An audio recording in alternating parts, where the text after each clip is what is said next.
지구상에서 가장 강력한 권력자가 펜 하나를 들어서 문서에 서명합니다. 아, 그 아주 건조하고 행정적인 서명 말이죠. 맞아요. 정말 일상적인 행정이잖아요.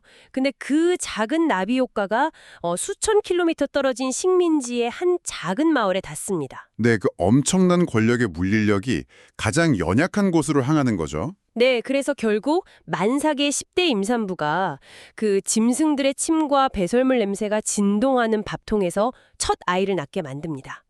여러분, 지금 이 이야기를 듣고 계신 여러분, 오늘 우리가 파헤쳐볼 이 흥미로운 탐구의 시간에 오신 것을 환영합니다. 사실 우리가 흔히 접해온 이런 오래된 텍스트들은 영웅의 탄생을 아주 거창하게 포장하곤 하잖아요. 그렇죠.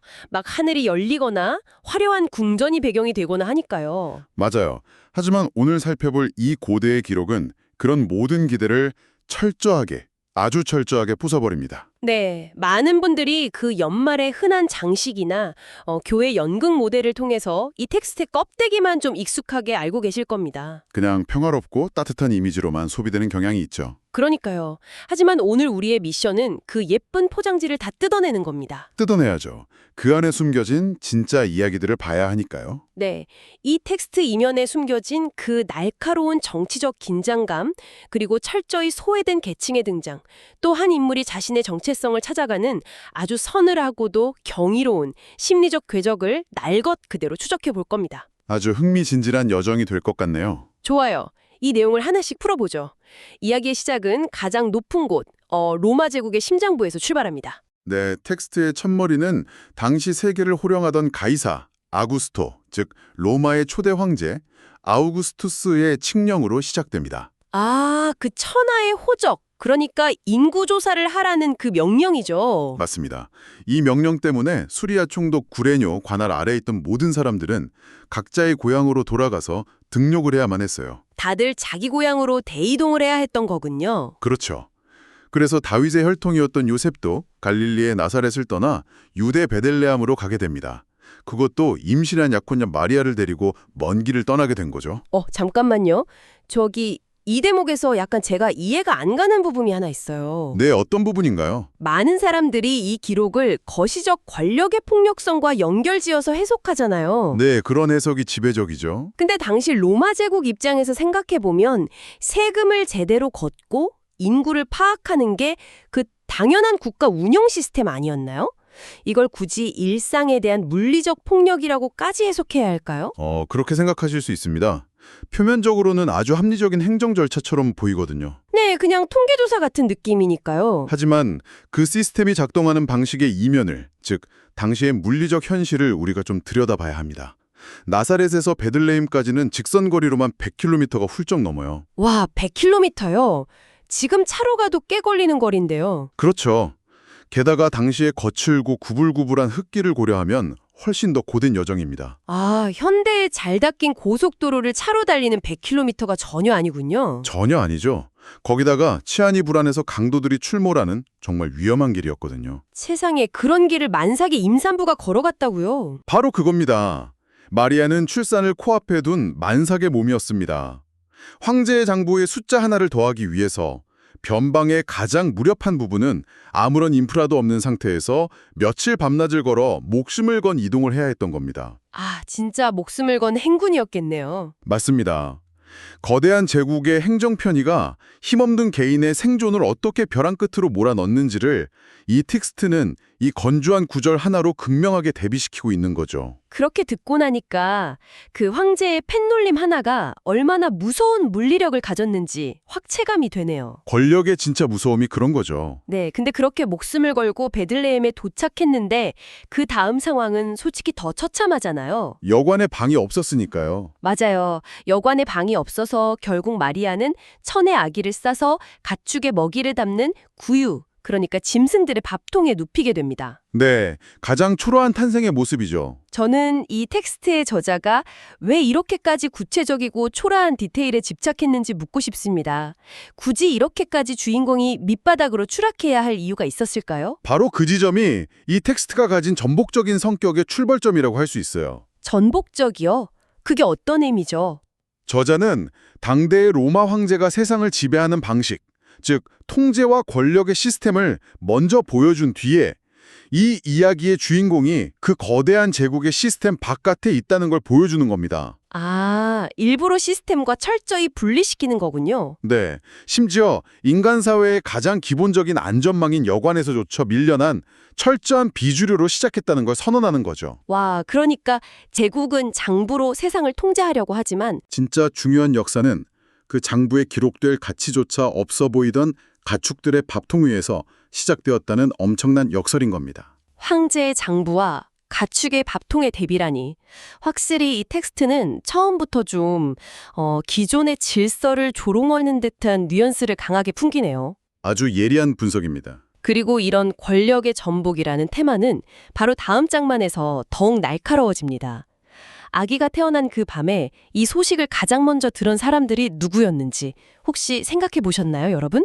예루살렘의 왕족이나 제사장들이 아니었죠. 전혀 아니었죠. 밤에 밖에서 양떼를 지키던 목자들이었습니다. 네, 천사들이 나타나 온 백성에게 미칠 큰 기쁨의 좋은 소식이라며 구주의 탄생을 알립니다. 수많은 천군 천사가 영광과 평화를 찬송하는 그 아주 유명한 장면이잖아요. 맞아요. 그런데 여기서 정말 흥미로운 건 천사가 구주가 나셨다는 증거, 즉 표적으로 제시한 게 뭔지 아시나요? 하늘에서 불이 떨어지거나 바다가 갈라지는 초자연적 기적이 아니었죠. 네, 단순히 구유에 누여있는 아기를 보리니 이것이 표적이니라 이렇게 말하거든요. 만약에 우리가 그 일반적인 상식을 가진 현대의 마케터나 기획자라고 한번 생각을 해보죠.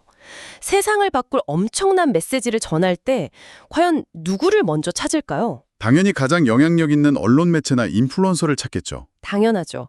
여론을 주도할 수 있는 엘리트 계층을 찾아갔을 텐데 왜 하필 한밤중에 밖에서 일하던 육체 노동자들일까요? 그 질문에 답하려면 1세기 유대 사회의 복잡한 계급 구조와 종교적 정결법의 메커니즘을 우리가 좀 이해해야 합니다. 아, 당시 시대상의 현대랑은 많이 달랐나 보군요. 완전 달랐죠. 현대인들은 목자라고 하면 푸른 초원 위에 평화롭고 낭만적인 그런 직업을 떠올리시잖아요. 맞아요. 막 양을 안고 있는 따뜻한 이미지죠. 하지만 당시는 전혀 달랐습니다. 목자들은 철저히 사회의 언터처블, 즉 소외 계층이었습니다. 구체적으로 어떤 이유에서 그렇게까지 소외가 되었던 건가요? 단순히 돈을 못 버는 3D 업종이라서 그랬나요? 경제적인 이유도 당연히 있었지만 더 결정적인 건 바로 종교적 시스템 때문이었습니다. 아, 당시 사회를 지배하던 그 율법 말씀하시는 거죠? 네, 당시 사회는 성전을 중심으로 한 아주 까다로운 정결법이 지배하고 있었어요. 그런데 목자들은 유목 생활을 하면서 계속 밖에서 자야 했고 직업상 끊임없이 동물의 피나 사체, 배설물에 노출되었거든요. 그렇겠네요. 양들을 돌보다 보면 어쩔 수 없이 묻게 되니까요. 네, 그러니까 직업의 특성상 율법이 요구하는 그 정결의식을 제때 치를 수가 없었던 거죠. 아, 식구 의식을 행할 시간적, 공간적 여유가 없었겠네요. 정합합니다.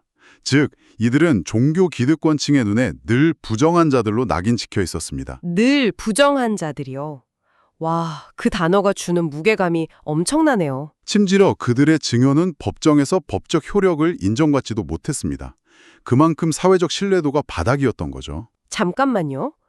법정에서 증인으로 설 자격조차 없는 사람들에게 인류 역사상 가장 중요한 사건의 첫 번째 증인 역할을 맡겼다는 뜻인가요? 바로 그겁니다. 세상에. 이건 정말 의도적이고 뼈 때리는 사회적 도발 아닙니까? 정확히 보셨습니다. 이 거대한 서사는 권력의 중심지에 있는 깨끗하고 고귀한 자들이 아니라 세상의 위계 질서 가장 밑바닥에 있는 부정한 자들에게 먼저 도달하는 겁니다. 와, 진짜 역설적이네요. 그리고 그 목자들이 천사들의 말을 듣고 달려가 찾아낸 구원자의 모습 역시 번쩍이는 왕관을 쓴 왕이 아니었죠. 네, 자신들만큼이나 초라한 그 가축의 밥통에 누워있는 아기였으니까요. 가장 낮은 곳에 있는 사람들이 가장 낮은 곳에 있는 구원자를 제일 먼저 알아본다. 와, 이 텍스트가 지향하는 바가 정말 명확해집니다. 그렇죠. 이 메시지의 방향성이 아주 뚜렷하죠. 네, 그 놀라운 소식을 들은 마리아는 근데 이 모든 걸 겉으로 막 떠벌리지 않고 마음에 깊이 새깁니다.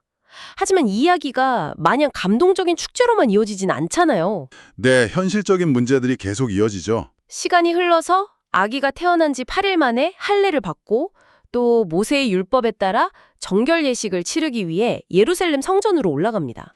네, 여기서 또 한 번 이 텍스트는 이 가족의 물리적 현실을 아주 건조하게 묘사합니다. 어떤 부분에서 그렇게 묘사되죠? 부모가 성전에서 제사를 드리는데 그 제물이 산비둘기 한 쌍이나 어린 집비둘기 둘이었다고 굳이 콕 집어서 기록되어 있거든요. 정결 예식이라는 게 원래 어떤 방식으로 진행되는 건가요?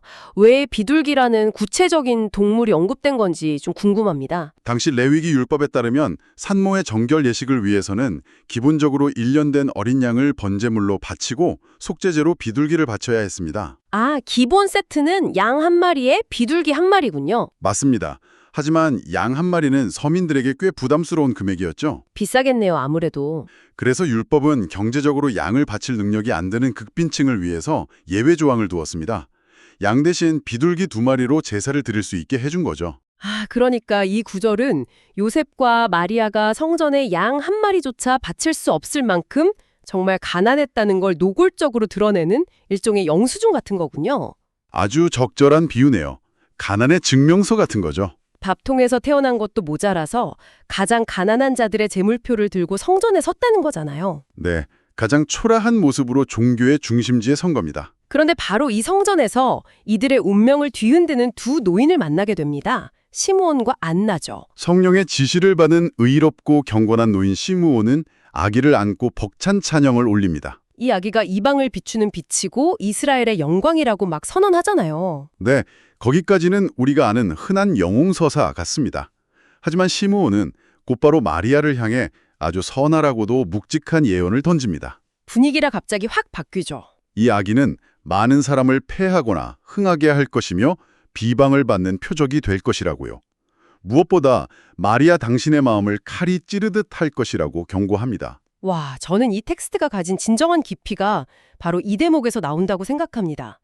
여러분, 지금 듣고 계신 청취자 여러분, 한번 상상해 보시겠어요? 쉽지 않은 상상이죠. 이제 막 그 험난한 여정을 거쳐서 첫 아이를 낳은 젊고 가난한 어머니가 있습니다. 가슴엔 온갖 기쁨과 불안이 막 교차하고 있겠죠? 네, 갓난아기를 안고 있는 그 복잡한 심경이 있을 겁니다. 그런데 웬 백발의 노인이 다가와서 아이를 축복하는가 싶더니 갑자기 눈을 똑바로 맞추면서 이 아이 때문에 당신의 마음이 날카로운 칼에 찔레듯 찢어질 것입니다. 라고 예언을 하는 겁니다. 부모 입장에선 엄청난 심리적 타격이죠. 축복받아야 할 자리에 찬물을 끼얹는 거니까요. 텍스트는 영웅의 탄생이라는 화려한 스포트라이트 바로 뒤에 피할 수 없는 비극이라는 깊은 그림자를 의도적으로 배치합니다. 빛이 강할수록 그림자도 짙은 법이니까요. 이건 단순한 축복이 아니라 일종의 비극적 면책 조항, 약간 디스클레이머 같아요. 비극적 면책 조항, 아주 좋은 표현이네요. 예, 이 아이가 세상을 구원하는 위대한 길을 걷게 되겠지만 그 과정에서 어머니인 당신은 아들이 세상으로부터 비방받고 고통당하는 처참한 과정을 두 눈으로 목격해야 할 거라는 무서운 선언이니까요. 훌륭한 통찰입니다. 이 텍스트는 빛과 그림자, 영광과 고통의 비용을 결코 분리해서 이야기하지 않습니다. 같이 안고 가야 할 숙명인 거네요. 이어서 84세가 된 여선지자 안나 역시 아기를 보며 예루살렘의 구원을 바라는 이들에게 희망을 전하지만 시므온이 남긴 그 예언의 짙은 그림자는 지워지지가 않죠. 네, 여운이 꽤 오래 남아요. 그리고 텍스트는 아기가 지혜가 충만해지고 은혜가 그 위에 있었다고 짧게 요약한 뒤에 단숨에 12살의 세월을 훌쩍 건너뜁니다. 여기서부터 이야기의 분위기가 완전히 달라집니다. 갓난아기는 이제 12살 소년이 되었습니다. 6월절 축제를 맞아서 가족 전체가 예루살렘으로 올라가잖아요. 네, 아주 큰 연례 행사였죠. 그런데 축제가 끝나고 집으로 돌아가는 길에 아주 대형 사고가 터집니다. 부모가 무려 하룻길을 가도록 아이가 일행에서 빠진 줄도 몰랐던 겁니다. 아마 현대의 관점에서는 부모가 어떻게 아이가 없어진 걸 하루가 지나도록 모를 수 있나 싶으실 겁니다. 그러니까 지금 같으면 상상도 못할 방임이죠. 하지만 당시 6월절 순례의 메커니즘을 알면 충분히 이해가 됩니다. 그들은 대가족과 친척, 마을 사람들이 거대한 무리를 지어서 같이 이동했거든요. 아, 소규모 단위가 아니라 카라반처럼 거대한 무리였군요. 네, 보통 남자들은 남자들끼리, 여자들은 여자들끼리 무리를 지어갔고 아이들은 그 사이를 자유롭게 오가며 놀았죠. 그렇군요. 게다가 12살이면 거의 성인 취급을 받기 시작할 무렵이니까 요셉은 마리아 일행에, 마리아는 요셉 일행에 아이가 잘 껴서 오고 있을 거라고 서로 짐작했던 겁니다. 아, 그래서 하루 종일 몰랐던 거군요. 결국 저녁이 되어서야 아이가 없다는 걸 깨달았을 텐데 그때부터 예루살렘으로 다시 돌아가 무려 3일 동안이나 아이를 찾아 헤맵니다. 정말 피말리는 3일이었겠죠. 여러분, 혹시 사람이 붐비는 곳에서 아이를 잃어버려서 찾아 헤매본 경험이 있으신가요? 아주 잠깐만 시야에서 사라져도 심장이 철렁하잖아요. 맞아요. 저는 이 당시에 6월절 예루살렘이 어떤 곳인지 비유하자면 현대의 월드컵 결승전이 열리는 도시와 같다고 봅니다. 아주 적절한 비유입니다. 엄청난 인파가 몰려들었으니까요. 평소 인구의 몇 배가 넘는 수십만 명의 순례자가 그 좁은 성벽 안에 밀집해서 파도처럼 막 쓸려다니는 아수라장이었잖아요. 그런 거대한 인파 속에서 3일 동안 아이를 못 찾았다. 이건 단순한 걱정은 넘어서 아이가 죽었거나 납치되었을지도 모른다는 엄청난 생존의 공포였을 겁니다. 부모의 심장이 말 그대로 갈기갈기 찢어지는 3일이었겠죠. 네, 숨도 제대로 못 쉬었을 거예요. 그런데 마침내 성전에서 아이를 발견했을 때의 장면은 그 3일간의 공포와 완벽하게 대비가 됩니다. 아, 그 장면 정말 압권이죠. 소녀는 겁에 질려 울고 있는 게 아니었어요. 당대 네로라 하는 율법학자들 한가운데 아주 평온하게 앉아 있었습니다. 미아가 되어서 울고 있는 게 아니라요. 심지어 그들의 말을 듣기도 하고 날카로운 질문도 던지면서 아주 철학적이고 신학적인 토론을 주도하고 있었죠. 주변 사람들은 모두 그 12살 소년의 지혜로운 대답에 넋을 잃고 있었고요. 속이 완전히 숙검정이 된 어머니 마리아가 마침내 참다 못해서 소리치잖아요. 아이야, 어찌하여 우리에게 이렇게 하였느냐. 내 아버지와 내가 근심하며 너를 찾았노라. 당연한 반응이죠. 부모로서는 100% 본능적이고 지극히 정상적인 원망입니다. 그런데 이때 소년이 던진 대답이 정말 기가 막힙니다. 전혀 당황한 기색 없이 오히려 부모가 왜 이러는지 도무지 이해할 수 없다는 듯이 이렇게 반문하죠. 어찌하여 나를 찾으셨나이까? 내가 내 아버지 집에 있어야 될 줄을 알지 못하셨나이까? 네, 아주 짧지만 텍스트 전체의 뼈대를 완전히 뒤흔드는 대답이죠. 저는 사실 이 대목에서 솔직히 좀 당황스럽습니다. 부모 입장에서 한번 생각을 해보세요.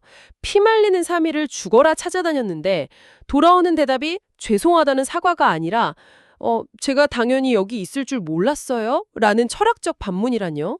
이건 약간 오만하게 들릴 수도 있지 않나요? 충분히 그렇게 들릴 수 있습니다. 왜 텍스트의 저자는 예수의 그 수많은 어린 시절 에피소드 중에서 하필 이런 반항기 다분한 일화 단 하나만을 역사에 남겨둔 걸까요? 그건 이게 단순한 사춘기 소년의 반항이 아니기 때문입니다. 아, 다른 깊은 의미가 있나요? 이 에피소드가 텍스트에 포함된 결정적인 이유는 이것이 한 존재의 완벽한 영적 독립선언을 보여주기 때문입니다. 영적 독립선언이요? 네, 12세라는 나이는 유대 사회에서 성인식, 즉 율법의 아들이 될 준비를 마치는 나이입니다. 이때 소녀는 육신의 부모인 요셉과 마리아가 규정하는 물리적 통제권과 정체성에서 벗어나게 되는 거죠. 부모의 근일에서 벗어난다는 거군요. 맞습니다. 하나님의 아들이라는 자신의 고유한 우주적, 영적 정체성으로 삶의 축을 완전히 이동시키는 겁니다. 아, 단순히 길을 잃고 부모를 애먹인 미아 사건이 아니었군요. 전혀 아닙니다. 부모는 물리적으로 아이를 잃어버렸다고 생각하고 패닉에 빠졌지만 소년의 관점에서는 비로소 자신이 있어야 할 진짜 자리, 즉 영적인 본거지를 찾아낸 순간이었던 거죠. 시점이 완전히 다르네요. 부모와 자식 간의 인지적 단절이 가장 극적으로 드러나는 철학적 모멘트라고 할 수 있습니다. 부모는 이 낯선 대답을 깨닫지 못해요. 자신들의 통제 안에 있던 아주 평범한 아들이 갑자기 자신들이 온전히 이해할 수 없는 거대한 사명과 정체성을 막 입에 올렸으니까요. 혼란스럽겠죠. 육신의 부모가 감당할 수 없는 영혼의 스케일로 소년이 훌쩍 커버린 겁니다. 그런데 흥미롭게도 소녀는 그래놓고 이제 나는 내 길을 가겠다면서 혼자 훌쩍 떠나버리지 않아요. 맞아요. 그게 또 하나의 반전이죠. 다시 부모와 함께 그 시골 마을 나사렛으로 내려가서 그들에게 순종하며 지냈다고 텍스트는 기록하거든요. 영적인 거인으로서의 우주적 정체성과 또 한 가정의 아들로서 순종하는 인간적 삶이 아주 기묘하고도 아름다운 균형을 이루면서 이 에피소드가 닫히는 겁니다. 진짜 듣고 보니 그러네요. 오늘 우리가 분석한 이 기록의 서사적 궤적을 하나로 쭉 연결해보면 그 입체감이 정말 놀랍습니다. 아주 드라마틱한 궤적이죠. 로마 황제의 폭력적인 행정 명령에 밀려 짐승의 여물통에 버려지듯 누워있던 갓난아기.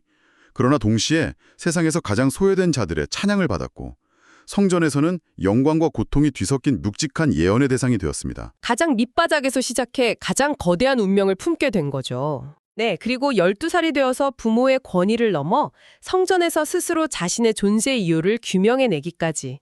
이 텍스트는 단순한 영웅의 전기가 아니라 한 인물이 세속적 한계와 제도의 폭력을 뚫고 어떻게 자신의 진정한 사명을 발견해 나가는가를 보여주는 아주 치밀한 성장 서사입니다. 정말 완벽한 요약이네요. 텍스트의 깊이가 새롭게 다가옵니다. 권력의 중심이 아닌 가장 변방에서 화려한 왕궁이 아닌 박통과 성전의 토론장으로 이어지는 이 여정은 우리에게 많은 것을 시사합니다. 자, 이제 오늘 파헤쳐본 이 흥미로운 탐구를 마무리하면서 여러분께 꼭 나누고 싶은 마지막 생각거리가 하나 있습니다. 네, 어떤 생각거리인가요? 오늘 우리가 훑어본 기록들을 가만히 살펴보면 이 거대한 폭풍의 중심에 선 어머니 마리아의 아주 독특하고도 일관된 태도가 눈에 띕니다. 밤중에 목자들이 찾아와서 천사들의 기이한 이야기를 전했을 때도 성전에서 12살 난 아들이 내가 내 아버지 집에 있어야 할 줄을 몰랐느냐며 부모의 이해를 훌쩍 뛰어넘는 선언을 했을 때도 텍스트는 끊임없이 마리아에 대해 이렇게 기록합니다. 마음에 두었다는 그 구절 말씀이시군요. 네,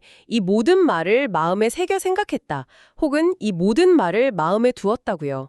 여러분, 지금 듣고 계신 청취자 여러분, 여러분의 삶에 도저히 스스로의 지식이나 경험으로는 온전히 이해할 수 없는 거대한 진실이나 묵직한 운명이 주어졌다고 한번 상상해 보십시오. 일상에서 종종 맞닥뜨리는 이해할 수 없는 순간들이 있죠. 우리는 보통 그런 상황이 오면 누군가에게 털어놓고 가볍게 발설하면서 어떻게든 섣불리 해석해서 불안을 잠재우려고 하잖아요. 빨리 결론을 내리고 싶어 하니까요. 이해할 수 없는 미지의 진실을 가슴 깊은 곳에 홀로 품고 그것이 온전한 형태를 갖출 때까지 오랜 시간 침묵으로 키워낸 것이죠.